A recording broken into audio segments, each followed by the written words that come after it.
Well, I'm glad it rained and cleared the air a little bit.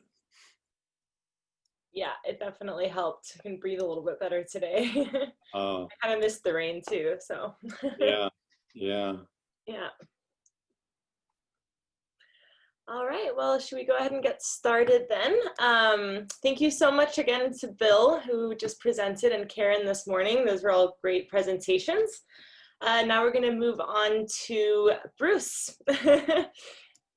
Thanks, Bill. And I have the pleasure of introducing Bruce.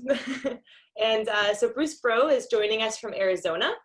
Bruce is the co-founder and president of the National Foundation for Danish America. The foundation is a relatively new umbrella organization that unites Danish organizations across the US. And if you haven't already signed up for their e-newsletter, I would highly recommend doing so. It gives a good overview of all the Danish American organizations in the US and their ongoing activities. And I don't think I know anyone who's more involved in the Danish American community as a whole than Bruce is. His hike is only one example of his tremendous support of all organizations in the US. Bruce is primarily involved with the Raybild National Park Society as US Vice President, and he's also a board member of the Danish Home Foundation in Chicago, and he's a member of the Danish Lutheran Church of Yorba Linda, California. Also Danes Worldwide and the American Scandinavian Foundation in New York. And he is also a member of the Northwest Danish Association. Here at the Northwest Danish Association, we've been working closely with Bruce throughout this year. I first met Bruce in person after we collaborated on bringing the Snapshots art exhibition by Susanne Thea to Seattle. And Bruce actually flew up to Seattle for the opening of the exhibit, but unfortunately it was right when COVID was beginning to spread, and so not very many people actually had a chance to come see the exhibit. But it was still like really nice to meet Bruce in person, so we appreciated his trip up here. And yeah, thank you so much for everything you do for all the organizations in the US. It's been really great to follow along. And now I'm excited to hear about your hike. Well, thank you, Lena. And it was great to meet you too when we did the Suzanne exhibit. And you were too modest to mention it, but many of you probably saw the wonderful virtual exhibit that Lena put together about the Snapshots Traveling with Hans Christian Andersen exhibit. It was fabulous, and you did such an incredible job with that. And I was so impressed with it. And it's still online, and we still have it on our website. And I know it still gets viewed. So that was tremendous. So even though we couldn't do the live exhibit so much after it opened in March up there, I know a lot of people saw it on your virtual exhibit. So that was tremendous. So, okay, I guess I need to do the screen sharing here, don't I, to get my slides.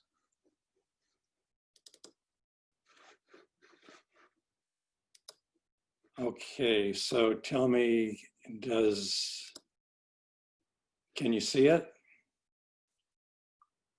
Okay, great. So again, thank you to Lena, Edith, and everybody at Northwest Danish Association, Sonia. I'm so happy to be able to talk about this, and also to talk a little bit about, I'm just going to take a few minutes at the beginning and tell you a little bit more about our new organization, the National Foundation for Danish America. And then I've got lots of great pictures and tell you about my hike across Danish America. And we just had lunch, and nothing like a good little walk to walk off some wonderful Danish sandwiches. So we'll do that. It's only 500 miles, so it'll be a nice short walk. So first of all, our National Foundation of Danish America, myself and 3 others started this about a year and a half ago, after we were having conversations about, and all of you are well familiar with this, you know, membership in a lot of organizations has gone down over the last many years.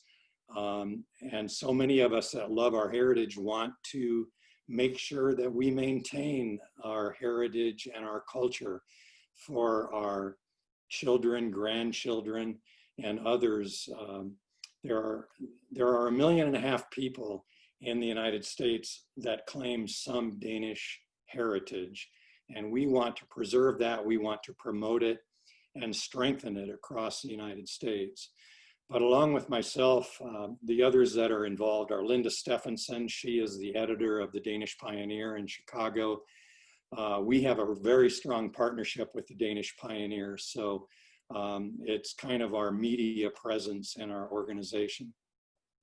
Katrina Vange, also in Chicago, she is very active with the Midwest Danish Chamber of Commerce, also involved in the Danish Sisterhood. She's a Raybuild board member, national board member, and she's very involved with the Museum of Danish America. And Karen Wassler of Los Angeles is, I believe right now she's national vice president of the Danish Sisterhood. She's also a member of the Danish Church of Yorba and has been active in other organizations for many years. So it's the four of us doing this. It's all volunteer. None of us get paid for this. We're just doing it because we love Danish America. We built a new website. One of the things we wanted to do, so our purpose is to strengthen cooperation between the Danish organizations in the United States. And one of the ways we thought we could do this would be by building a website. We wanted to build a good website where we could show everything that's happening in the United States in Danish America. So this is what our front page looks like. And you go to this and you can see a few of the activities that are happening that day or maybe in the next couple of days across the country. And then also on the right, you can sign up for the newsletter. And if I know a few of you have already signed up, I would encourage you to sign up. It's free, there is no cost to this. And every week, every Sunday evening, we send this out and you can see just about everything that's happening across the country in Danish America. We want to help organizations network, coordinate, collaborate to promote and preserve our Danish heritage. The Suzanne Thea exhibit is a great example of some of the things that we intend to do and what we have done. Through our website, we can provide technology for clubs and organizations, mostly for free. A lot of organizations can't do, for example, electronic registrations for events online. They still ask people to send a check in to register for something. And we can provide that service for free for a lot of these smaller organizations because we want to see them survive. We promote events. We try to keep track of every event that's happening across the country. We want to raise the level of success of all of the organizations so that they can succeed and do better. Here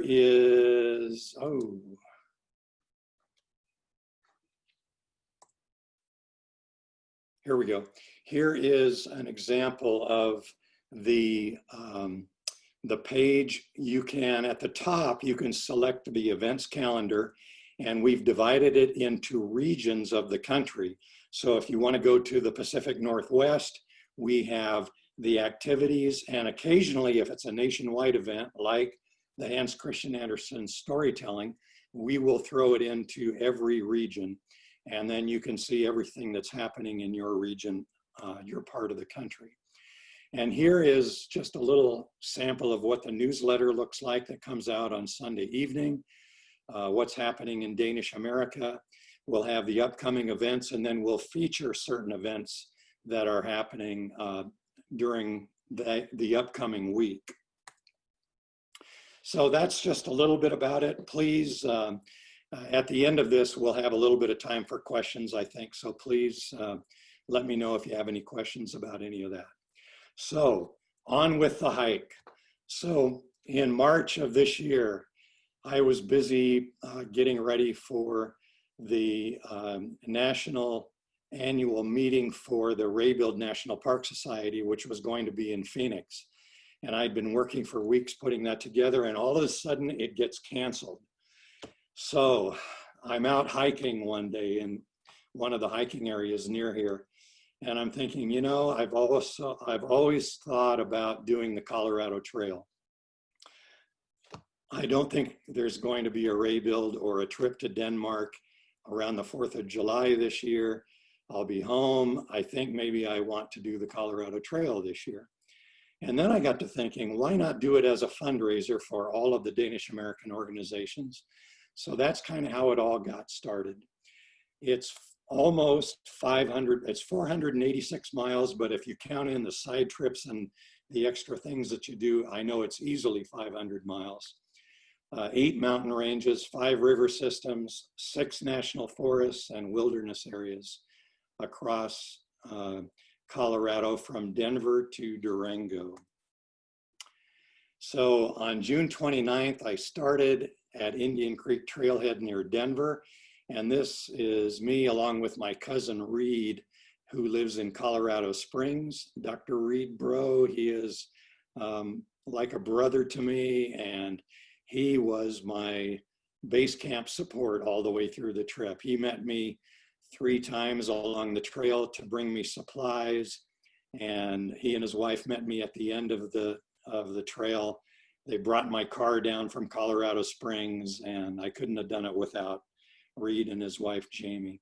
So it was 7 o'clock in the morning, 65 degrees, 6,000 feet elevation, which was going to be about the lowest point I would be at for the next 6 weeks. So as you go along the trail, there are these markers that you see along that are fastened to the trees and poles along the way. And it kind of tells you that you're on the right track, because you don't want to get on the wrong trail and end up somewhere in Wyoming or Montana or someplace. And then for about 300 miles, it follows the Continental Divide. So you're up very high along a good portion of the Colorado Trail, along the Colorado Divide Trail. July 1st, I have just gotten started, and I am walking along and I get my first wildlife sighting. So here's a deer, and it was not shy at all. It just stood there and stared back at me as I was going along. But at the beginning, very nice weather, very nice morning, and a little wildlife sighting right there at that point. Here's a nice stand of aspen trees. There were many of these along the way. So on July 4th, I'm in view of the first big mountain range coming out of the foothills. So mile 65, this is the 10-mile range near Kenosha Pass, and also very close to Breckenridge. And one of the passes that you have to get over is Georgia Pass, getting to the 10-mile range. And so this was the first high point that I got to, almost 12,000 feet at mile 85. You can see there's snow up there, but getting above the tree line, and very, beautiful Colorado Rocky Mountains. So I get up and over that pass, and I'm coming into Breckenridge at about mile 100, and I look up, and here's this critter standing up there. And I hurried and got out my video and got a picture of Bullwinkle walking across the forest.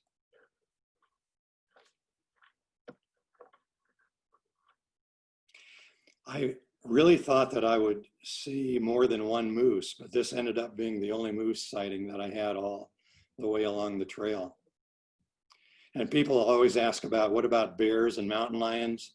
Never saw any of them. There were more people on the Colorado Trail this year, they say, than there ever has been.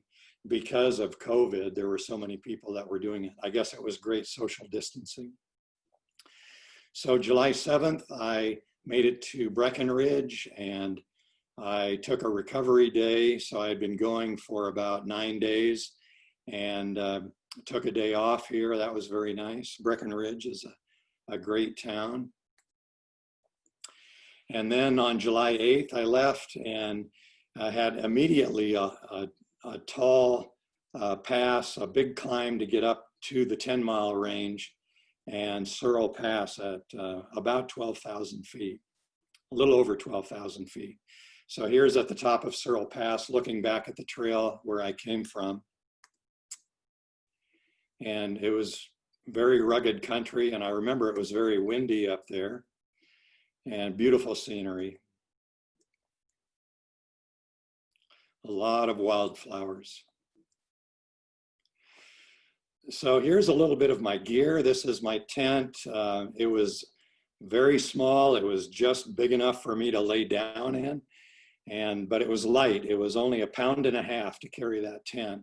And my pack was total about 32 pounds. And I tried to put up the Danish flag wherever I camped.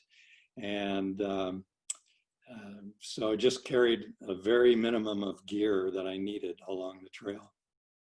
This is some of the food packs that I have. This is dehydrated food. And I had a little device that would boil water very quickly. So I'd boil the water, pour it inside these pouches, and wait about 10 minutes. And it really wasn't too bad. After 6 weeks and eating about 80 of these, you do get a little bit tired of it, but it got me by.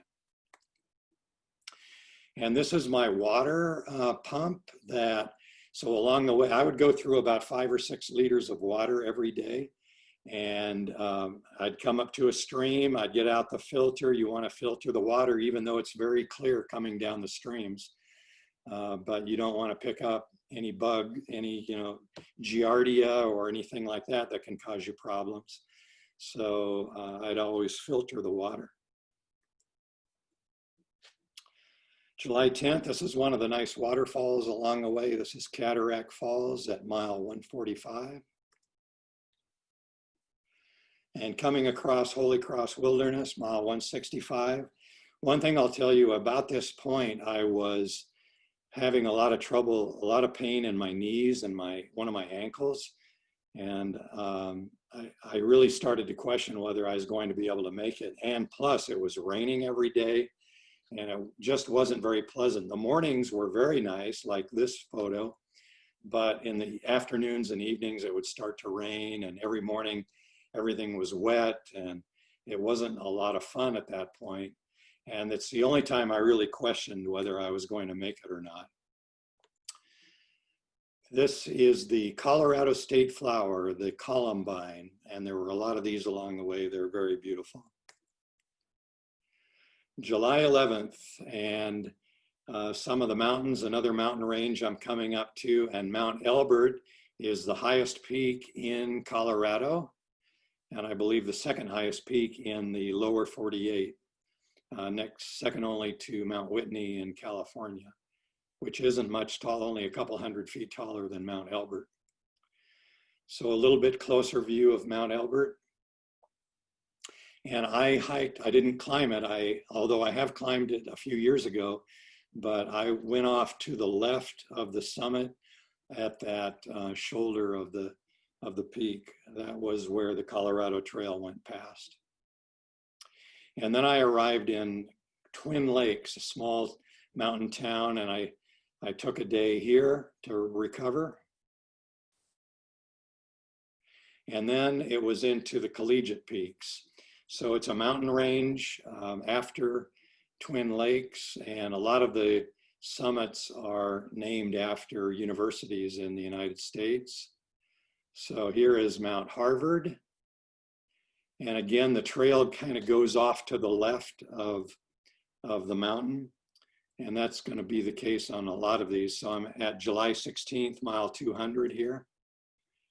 And here's Mount Yale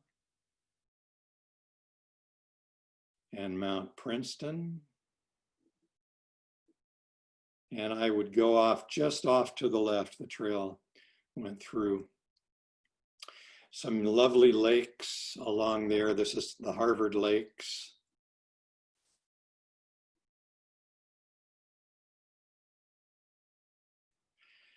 And as I was climbing, I saw this old, this is a pioneer mining shack. the ruins of it. I thought it would look good in a photo with the Danish flag on it.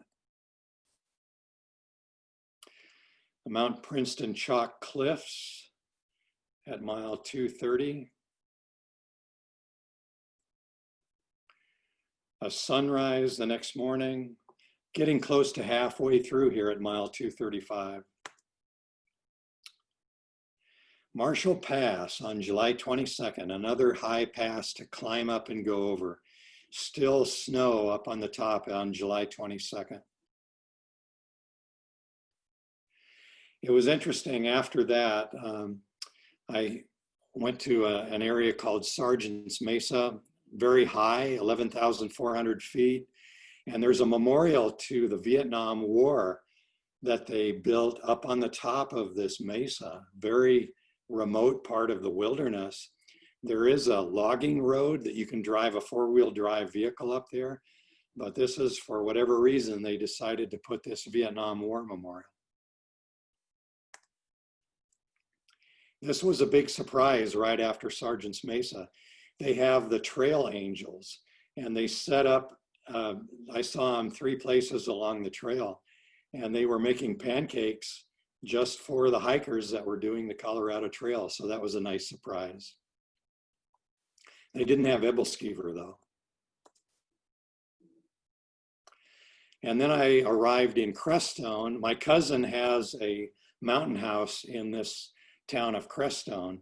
So I spent a day here, a really neat little town. And it's very close to the Great Sand Dunes National Park. So we went down, Reed and I went there and walked around the Great Sand Dunes. This had a fantastic sunset that night. On the 27th, after I left Crestone, it was just kind of a very level trail going across this section. But this is cattle country, and it was very much used as pasture land, and I made a lot of friends with the local cows. It was still raining. It rained that afternoon and evening, but it was a pretty sunset. The next morning, went past this really lovely valley with a stream going through. I stopped and set up to get water and had breakfast here. And there you can see the stream going through that valley. And then it was time to climb up another pass, San Luis Pass, and the saddle. San Luis Peak is a 14,000 foot mountain that would be right next to this, this pass. So I'm at mile 340. And this is in the San Juan mountain range. The mountains are much more rugged through here, and some really beautiful scenery through this area. And here's San Luis Peak behind me. And I was really seriously thinking about climbing it, but I didn't do it. I was getting low on water. And so it was going to take me about 3 hours to get up and back. So I didn't do it. And I just kept going. And I was actually getting quite seriously low on water, and there were no streams in the area. The scenery was pretty, very volcanic, ancient volcanic mountain terrain, but no water. I was starting to get a little concerned about that, and I get to this point, and along the trail, there's this beautiful clear spring coming directly out of the mountain. It was really amazing to find that. So I got all filled up with water and I camped. This was really a nice camping spot for the evening.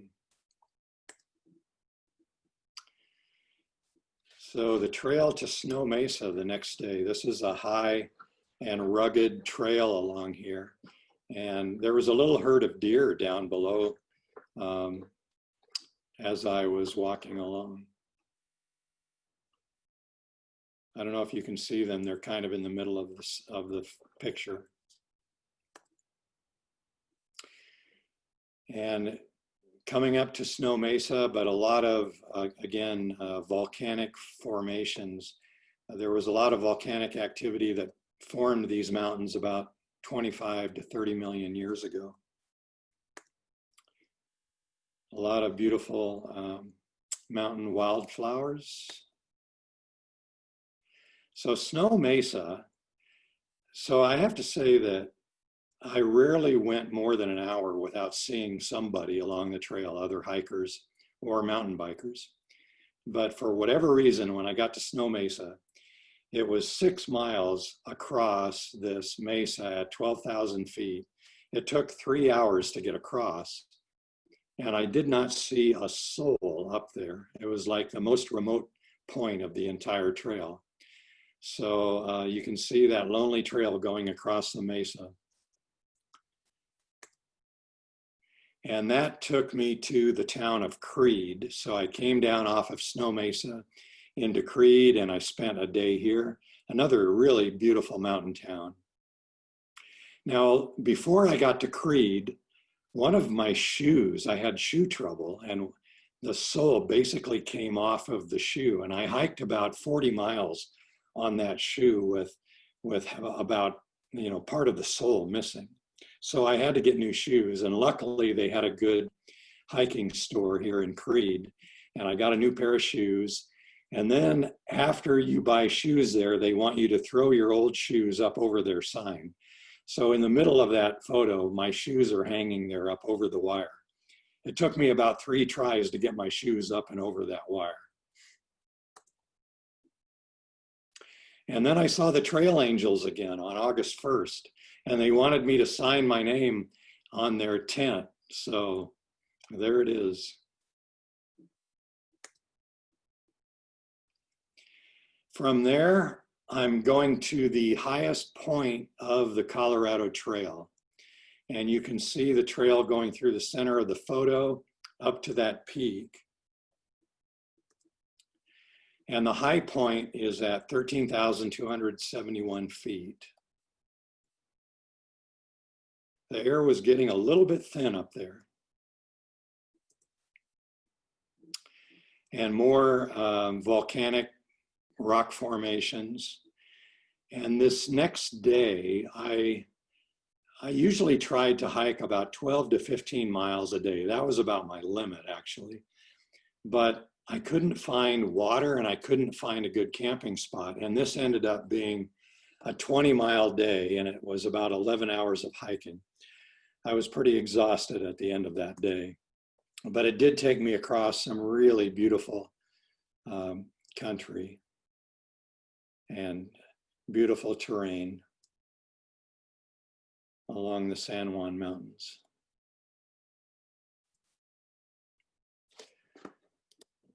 And I met this guy.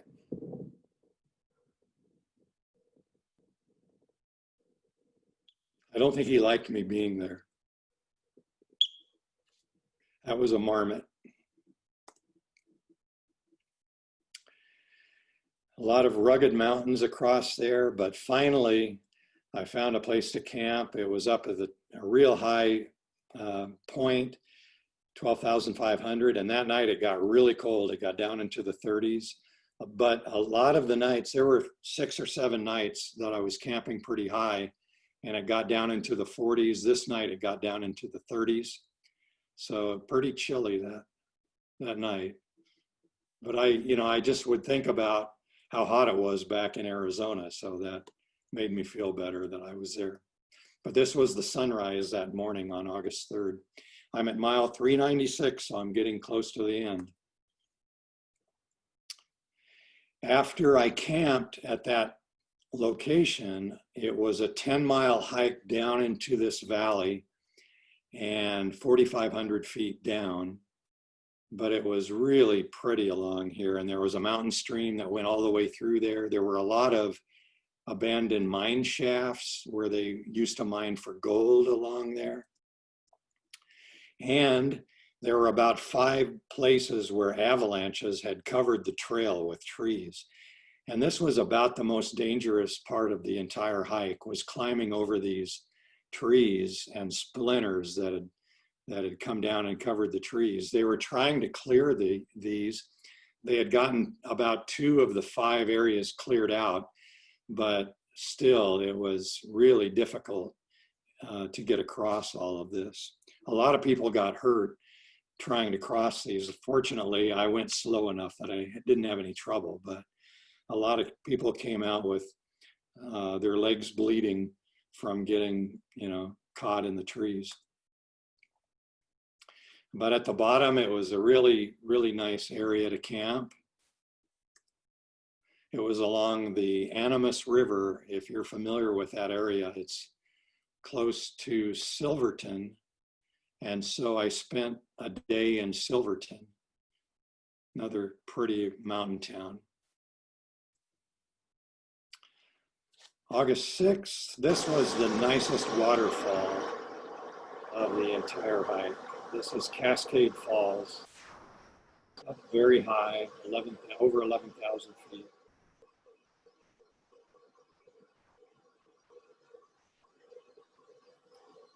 And that night I camped at the very top of these falls. Had the nice sound of the waterfalls all night long. Getting closer to the end, August 7th, mile 435, and some great mountain views across this section. Really interesting formations and land formations along here. August 9th, 2 more days to go. Really rugged terrain up there. So this was my last high camping site. I camped at the far end of that lake on August 9th, about 11,000 feet. And from there, it was 21 miles to the finish line. So it was all downhill. I did those 21 miles in 2 days.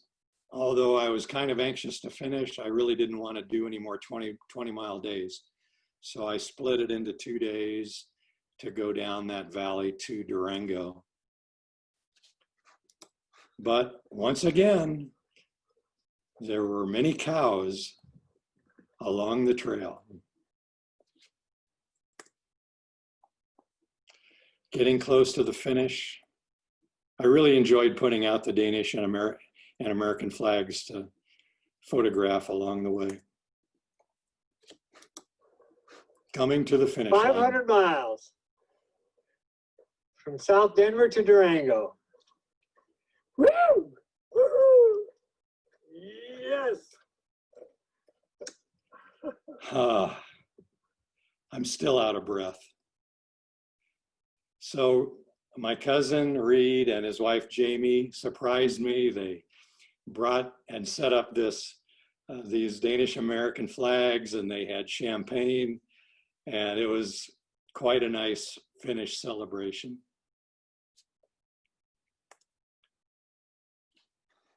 I was so thankful and amazed at the response to this. We had about 150 pledges totaling. Our final total was about $32,000 raised to support Danish American organizations.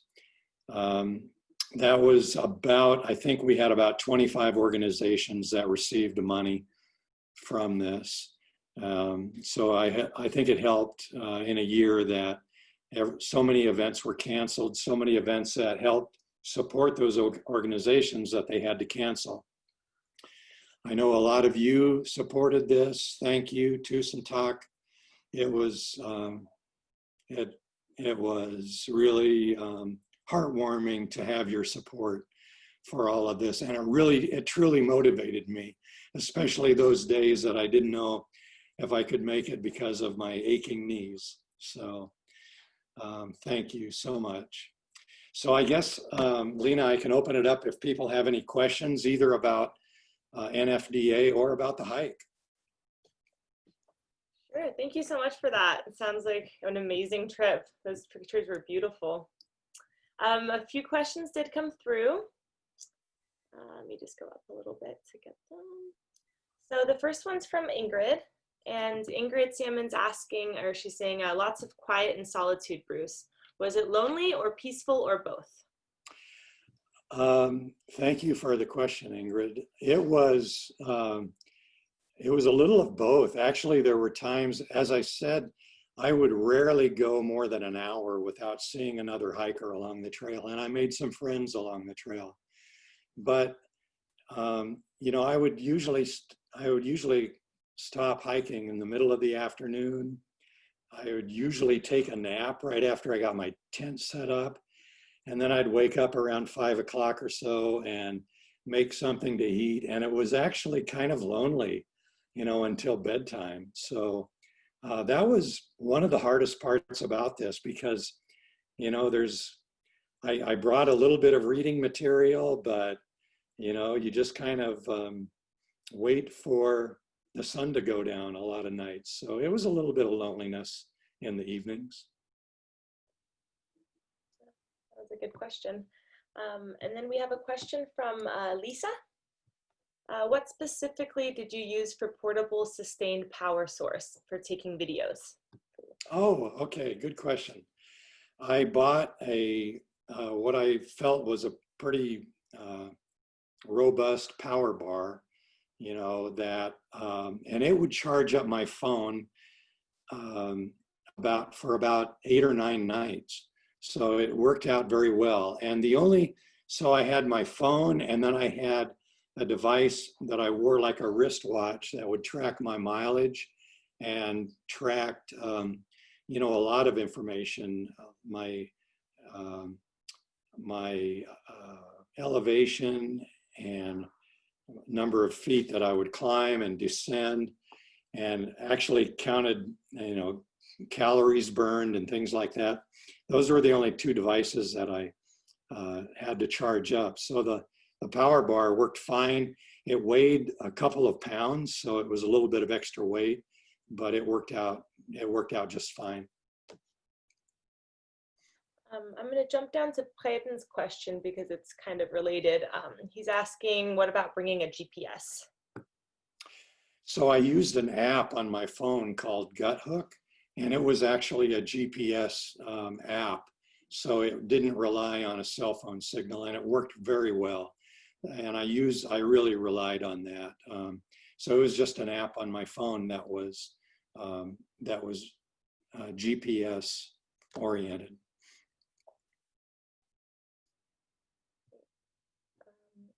And Ingrid Salmon is asking, did you consider going with another person for safety? Perhaps it's hard to find someone with 6 weeks available to hike. Way to go, Bruce. Oh, thank you. That was kind of the issue, is finding somebody that had 6 weeks available. And, you know, who would want to spend 6 weeks nonstop with me? My wife wouldn't even want to do that. So, but I didn't mind it. You know, I've done a lot of solo hikes in the past, so it didn't bother me doing it alone. I never felt unsafe along the way, and I would say a majority of the people out there were hiking solo. How many people did you run into? I would run into, you know, 10, 15 people every day. One thing I'll tell you, there was a lot of people mountain biking. There were almost more people on bicycles than there were hiking. I was surprised by that. Ginny is asking, how did you train before? Good question. You know, so March, the weather is really starting to warm up here in Arizona. So I'm thinking, okay, March, April, May, I've got 3 months to get ready for this. And so it started getting very hot in April in Phoenix. I would get up at 2 o'clock in the morning and go out and hike with a headlamp to try to get in 8 or 10 miles. And I would do that 3 or 4 times a week, which got old really fast. I did not like getting up at 2 o'clock in the morning. So then the last 2 or 3 weeks, I would go up to Flagstaff which is very similar conditions to Colorado. It's higher altitude.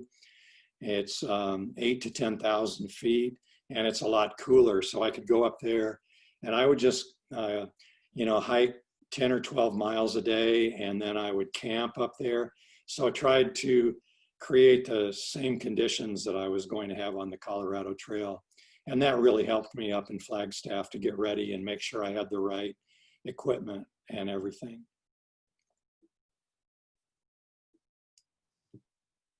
And after your hike, what was the recovery like, or was there a recovery needed?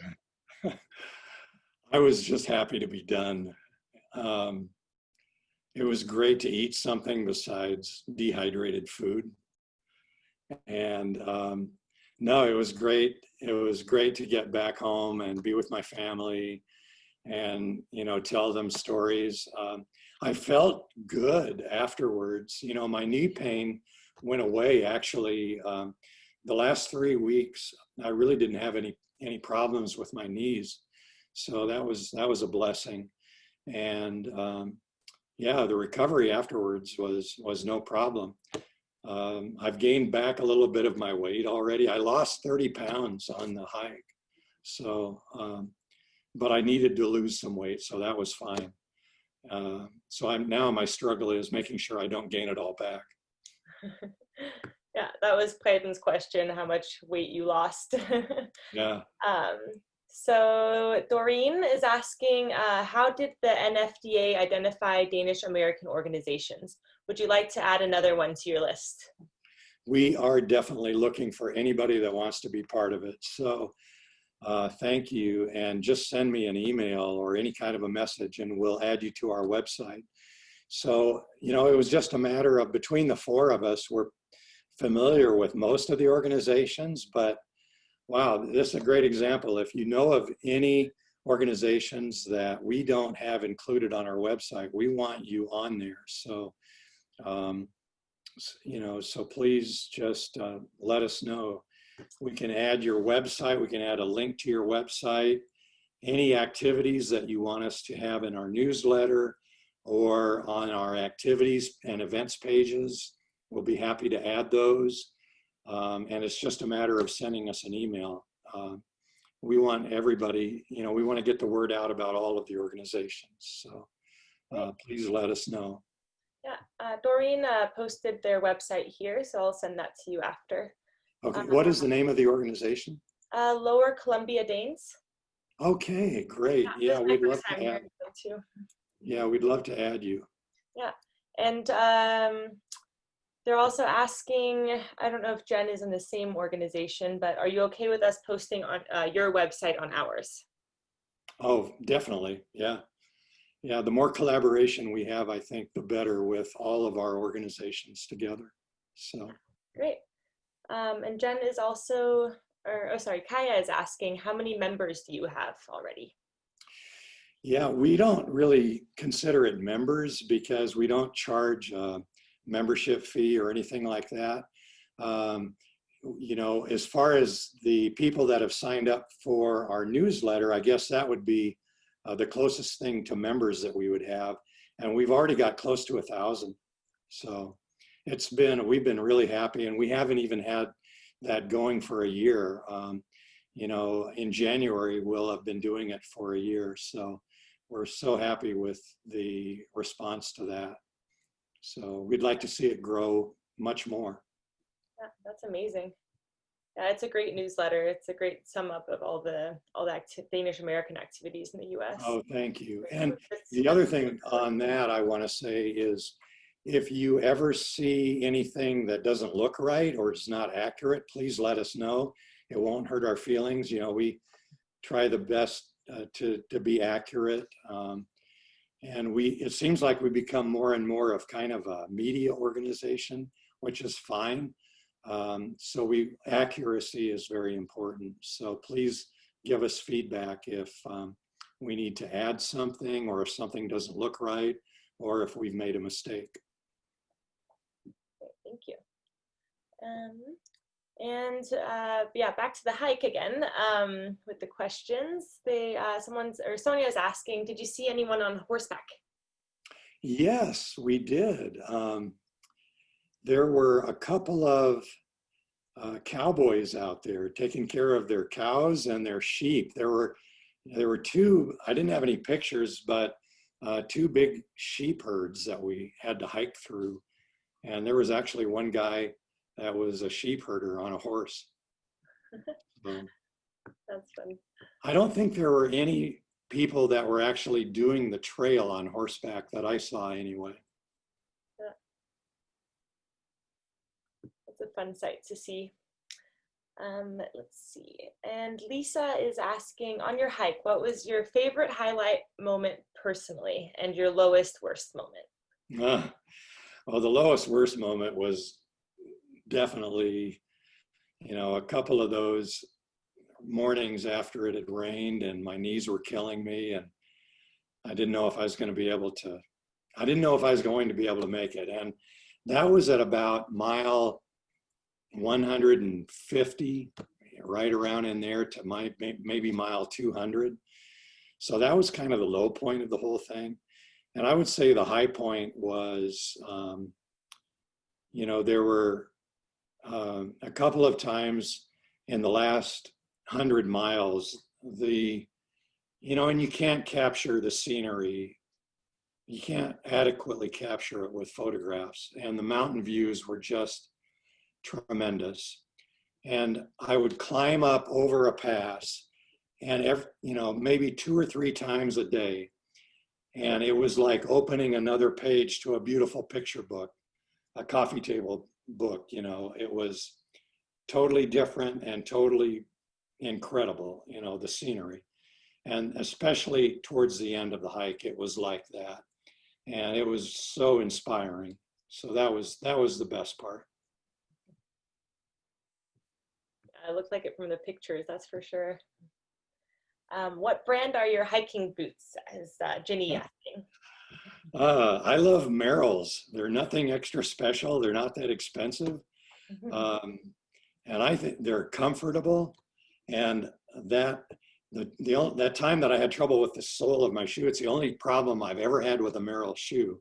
But that was, I probably had 400 miles on that pair of shoes, so I can't blame them too much for having some trouble at that point.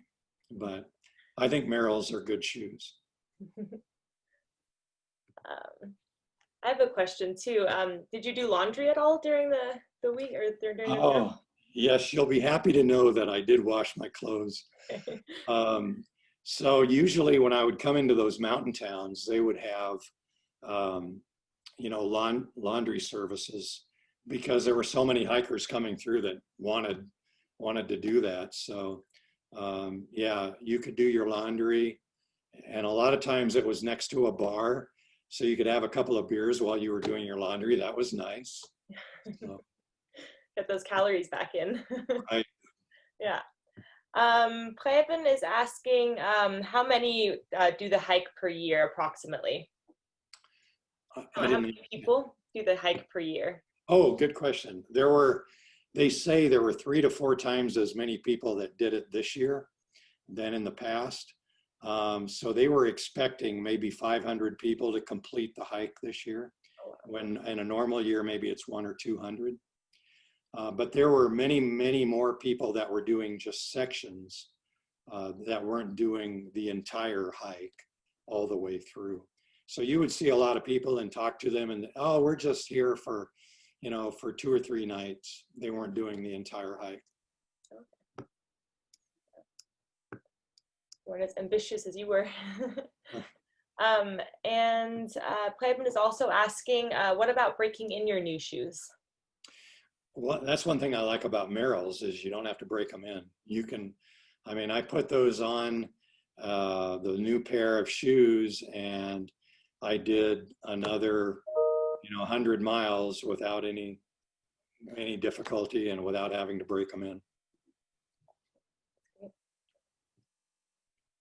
And Lisa is, Bodil is asking, how did you keep the broken boot together to walk on?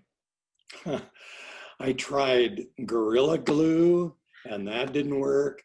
I tried duct tape, and that kind of worked. And for a good portion of it, the sole was just flapping along as I was walking. So um, I was just hoping it wasn't going to get any worse. Yeah. Was it raining when it was broken? Did you got Part of the time it was, yeah. wet socks? Yeah. What other, this is Lisa that's asking, what other hikes would you like to do someday? Oh, that's a great question. You know what I would like to do?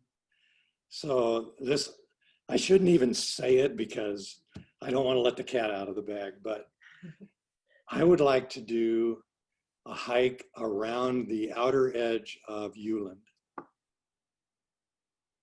So I'm thinking about that Yeah, that's all great. the way around, and I think I could do it, in a matter of a few weeks. I think that would be a lot of fun. Yeah, Denmark's nice and flat too, so you don't have to worry about It that. would be much more flat, yes. Yeah, Yeah. that's great. But maybe I could do Himmelbeer while I'm doing the Yeah. hike and get one good mountain in. Yeah, you can say you hiked the highest peak in Denmark. Right, right. Great. I think that's it for the questions on here. If anyone would like to unmute themselves and chime in with any comments, feel free to do that now if you want to say anything to Bruce. But thank you so much, Bruce, for answering all those questions. And yeah, congratulations on completing Oh, thank you. It was so much fun.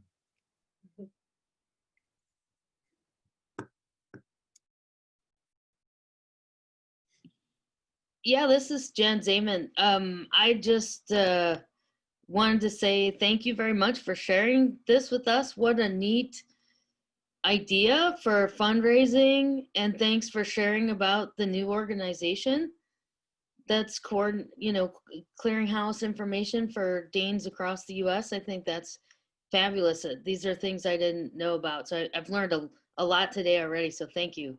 Good, great. Well, we're excited to get the word out. So tell your friends.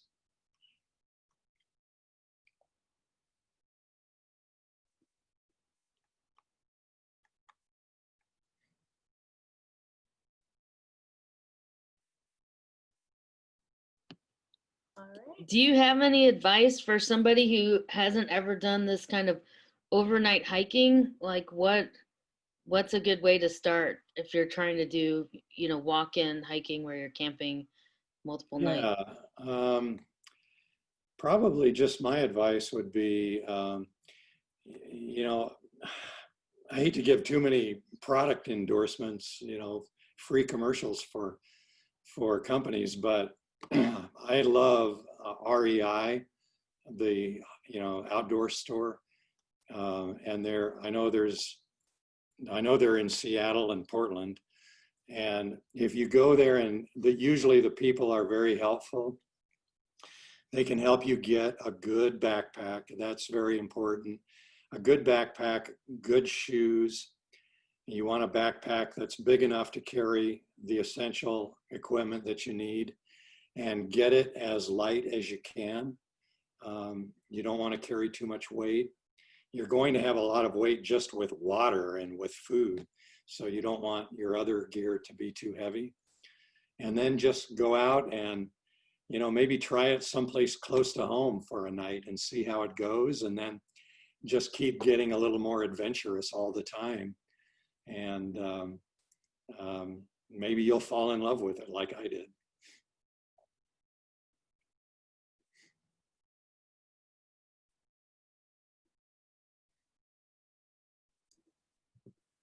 Ingrid is mentioning there is a hike around the island of Moon. Really? Fleming Barron, apparently our singer tonight, he's done it before, she says. So. Well, I'll have to get that on the list. Yeah.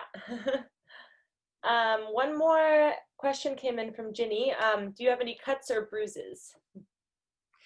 I got through this without a scratch practically. I was lucky. I slipped and fell once on some loose rocks, but it wasn't serious at all. And quite honestly, that was my biggest fear, more so than bears or mountain lions, was, getting a bad ankle sprain or something like that. And I fortunately didn't have any trouble.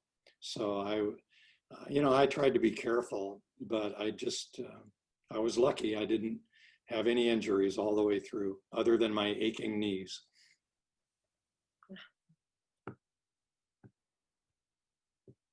That's good that that was just the beginning of the hike. That was lucky. Yeah. So Bruce, were you 100% dependent upon water that appeared trailside? Because, and you didn't you didn't get Rocky Mountain fever or any waterborne disease? Right, Ingrid. That was why I used a filter. I also had chlorine tablets. You can get them at hiking stores that disinfect the water. And there were a couple of times actually I was pretty concerned about the water quality, especially in those cow pastures. So I usually would double treat it. I would filter it and also use the chlorine tablets. But you are dependent on the water sources that you find.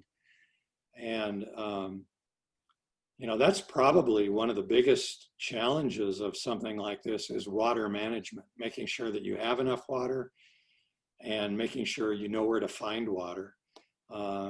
It's on the maps and it's on that app that I was talking about. It shows you where it thinks there might be water, but sometimes the water sources dry up, in dry years, so you can't always count on them. This year was pretty good with all the rain actually in Colorado, so although I was worried about it a couple of times, I really never had any problems. So always found enough water, so I was thankful. And I always tried to camp at a water source so I could end the day getting refilled with water. And you also use quite a bit of water when you make your meals. So, with the dehydrated food, you have to rehydrate it. So it took quite a bit of water. But I was always, most of the time, I can only think of one or two times that I didn't camp near a stream or I had a water or a pond or a lake. So it worked out pretty well, actually. Private is asking if you had any special insurance. Oh, good question. Colorado has happen to have it laying here. I can't remember what it's called. It is the Colorado Parks and Wildlife. It's just called Corsair. It's a service you sign up for. So if you had to be evacuated by helicopter or something like that, it's like insurance and you don't have to pay for it. So if I broke a leg and had to be evacuated, I call and I had the phone numbers for like the local, that's, you're dependent on having a cell phone signal.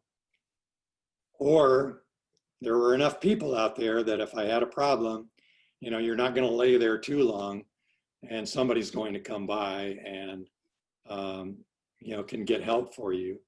So as far as insurance, I didn't buy any insurance other than this. And this was like $12 for a 5-year subscription. And then if you have to be evacuated, you don't have to pay for the helicopter evacuation. So that was about all that I bought. That's pretty great. They have that. Yeah. And then we'll do the last question here. I don't know who this is from, but it says Samsung Galaxy, so it's a Samsung phone.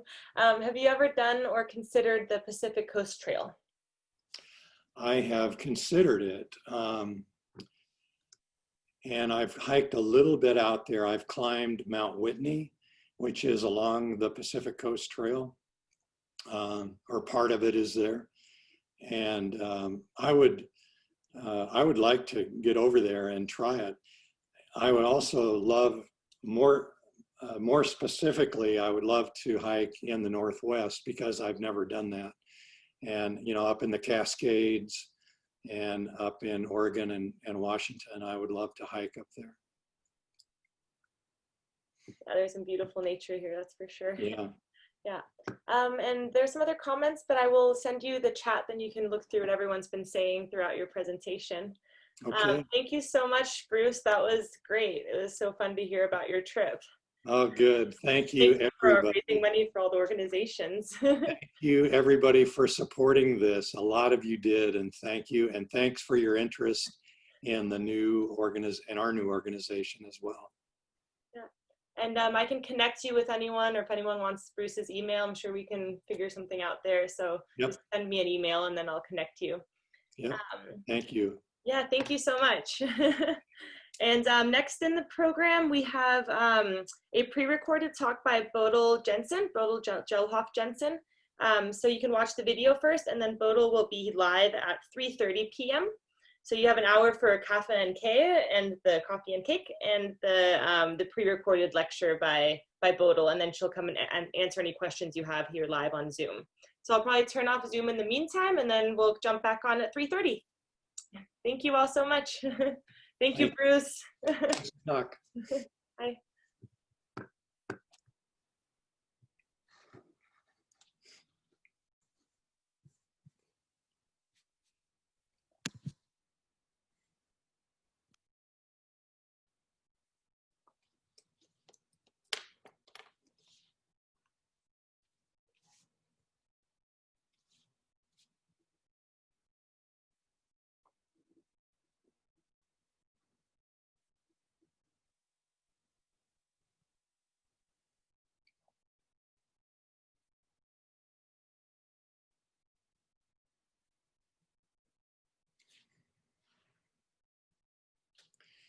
Lena, did the videos work okay? They did, yeah. It Okay. looked great. I think that because I noticed with some of the recordings that on Zoom the videos do jump a little bit. They're kind of a little bit slower, but it wasn't. Yeah, they're short enough to where it wasn't bothersome or anything. Okay, that's what I was wondering about. Yeah, it was fine. But I think everyone's videos have been kind of like that with Zoom. So I can send out links to any of the videos for people if they want to just watch them separately too. So, yeah, but it was great. Everything, yeah, the great presentation. All the pictures are great. Yeah, it's fun putting it together, and every time you look at the pictures, you kind of relive it. Yeah. So it's fun. Great. Alrighty, well, I hope to see you the rest of the weekend at some point.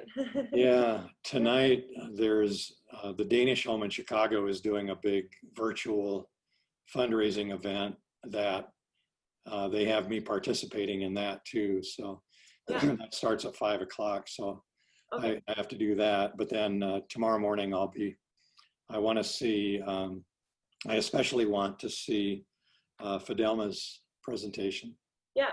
You have the Rebuild meeting tomorrow morning, right? And I have the Rebuild meeting tomorrow morning too. So Danish weekend. it is busy weekend. Do I have to do the stop share, or do you do that? You can do it from your side.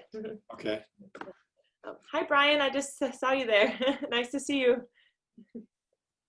Oh, I think you're on mute.